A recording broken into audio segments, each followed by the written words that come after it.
Career choice एक तो मेरे ख्याल से पाकिस्तान में जो लोग लेते हैं वो बहुत बहादुर होते हैं, जो कहते हैं कि यही मेरा ज़रिया आमदन होगा। और दूसरा ये कि वो जब बहादुरी दिखा भी देते हैं, उनको फिर भी वो आपके वाली बात, वो रिकग्निशन नहीं मिलती, उतना वो फैन फेयर नहीं होता।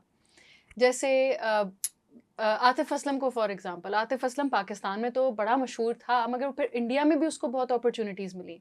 और आप भी इस तरह इंडिया के शो में गई थी, और आतिफ असलम आपके कैप्टन भी थे एक शो में। हाँ, उसके उसके पहले मतलब अजोका के फ़ौरन ही बाद हम सारेगामापा इंडिया में गए, जो कि मुंबई में रिकॉर्ड हुआ था।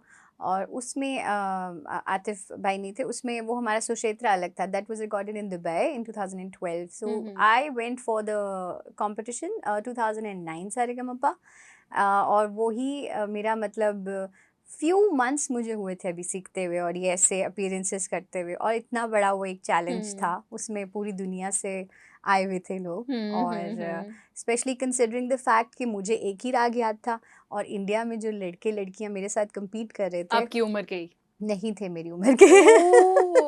यही तो फनी बात थी। अच्छा। और मैं मतलब अगर मैं hardly I was in my teens, वो भी अर्ली टीन्स, तो वो लोग थे 25, 26, 27 और इस तरह के बड़े बड़े थे। और मुझे उन्होंने 18 का लेबल करके और मेरी ड्रेसिंग वगैरह हर चीज़ थोड़ी सी बड़ी की, क्योंकि उनको और इतने अच्छे लड़कियां यहाँ से फीमेल जो है गाने में नहीं मिल रही थी। एक मिनट, थोड़ा वापस आते हैं, थोड़ा सा रिवाइंड।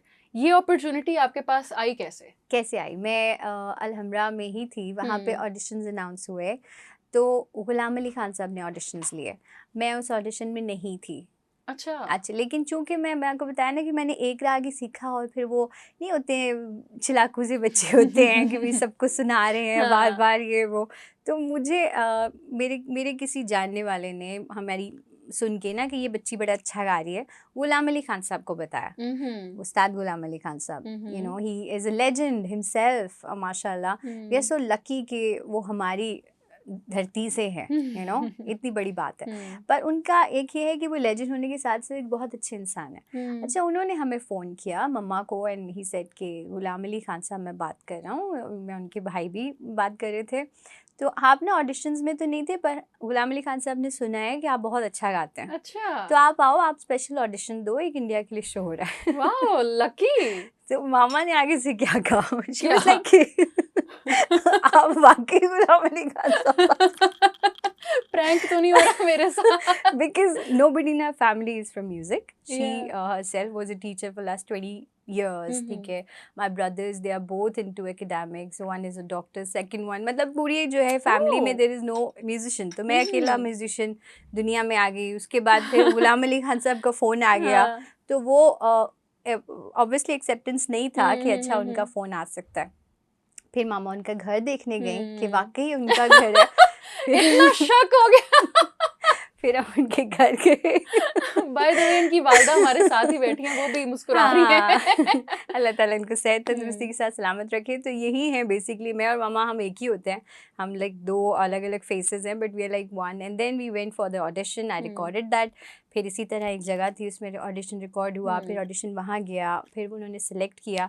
और पाकिस्तान में ना एक फ़िज़ा सीन ये है कि जो बच्चियाँ हैं उनको म्यूज़िक में लोग वैसे तो लाते नहीं हैं। हाँ, ठीक है ना? हमने आना है, बिल्कुल। अच्छा, अब एक तो वो लाते नहीं है, क्लासिकल की क्लासेस बहुत कम है। आई वाज लकी कि मेरे टीचर सर अब्दुल रऊफ़ हैं जो अलहमरा में होते हैं, तो मुझे बहुत बड़ी ये एक ब्लेसिंग मिली कि वो मेरे टीचर थे। माशाल्लाह, he is himself very qualified Arabian हैं वो। और अब मैंने आगे सीखना शुरू कर दिया, तो मेरे लिए फ़ायदा हुआ। ठीक है, फिर मैं ऑडिशंस में क्लियर होती गई, पास होती गई। पर अब जब बच्चियाँ नहीं आती म्यूज़िक में, तो फिर या तो क्लासिकल की लड़कियां अवेलेबल ही नहीं होती जिनको हम इंटरनेशनल लेवल पे प्रेजेंट कर सकें, या फिर अगर सॉरी टू से दैट अगर उन फैमिलीज से हैं जो कि गाने का ही स्पेशल रखते हैं, अगर वही ख़वातीन आ रही हैं, तो फिर उनका पर्सोना ऐसा नहीं होता कि आप उन्हें इंटरनेशनली पाकिस्तान के रिप्रेजेंट करने के लिए कह सकें। तो इस वजह से जब मैं वहाँ गई, सॉरी, तो उनके लिए एक बड़ी खुश आइन बात थी कि क्लासिकल भी ट्रेंड है, और कंपटीशन में सिर्फ एक चीज़ नहीं गानी होती है। सबसे बड़ा ये सीन होता है कि उसमें आपको सब कुछ गाना है, आपको बॉलीवुड भी गाना है, आपको दूसरे भी जॉनर्स गाने हैं, आपने हिप हॉप भी गाना है, वो भी गाया, आपने रैप पोर्शन भी गाना है, वो भी गाया।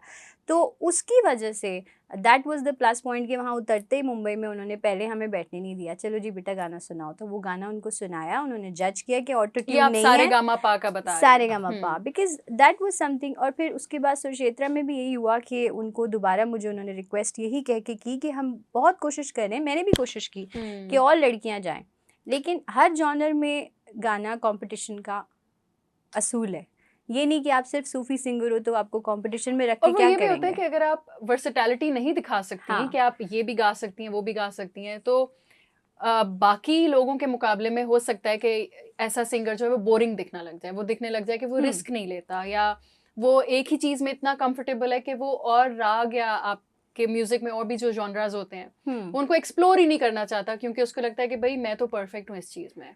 तो ये भी होता होगा कि ये आगे सीखना नहीं चाह रहा शायद। उसका रीज़न फ़िज़ा ये है कि देखिए हमारी इंडस्ट्री में ना जैसे ही फिल्म ख़त्म हुई तो प्लेबैक सिंगर्स जो थे वो तो जनरेट होना बंद हो गए। Like we had madam Noorjahan, Mehnaz Begum, Suraiya ji, अब वो हर किस्म का गाना गाती थी ना, रोमांटिक गाना भी गा रही हैं, खुशी का गीत भी गा रही हैं, कुछ शादी ब्याह का गाना आ रहा है वो भी गा दिया बीच में, तो उसको कहते हैं प्लेबैक ओरिएंटेड सिंगर। मैं एक प्लेबैक ओरिएंटेड सिंगर हूँ, लेकिन कंपटीशन में तो चाहिए ही प्लेबैक ओरिएंटेड सिंगर कि वो हर तरह का गाना गा सके। पाकिस्तान में चूंकि वो प्लेटफॉर्म ही नहीं है, तो इसलिए जो सिंगर्स आते हैं वो ज़्यादातर या तो फोक सिंगर्स होते हैं या फिर पॉप सिंगर्स होते हैं जो अपने ही जॉनर में गा रहे होते हैं, अपनी ही एल्बम के गाने गा रहे होते हैं, या फिर सूफी होते हैं जो कि अपना ही एक जॉनर गा रहे हैं। तो और we could find ghazal singers because ghazal का एक है, लेकिन जो प्लेबैक है उसके लिए ज़ाहिर बात है जब प्लेटफॉर्म्स ही नहीं है तो वो फिर जनरेशन भी नहीं उस तरफ जा रही है।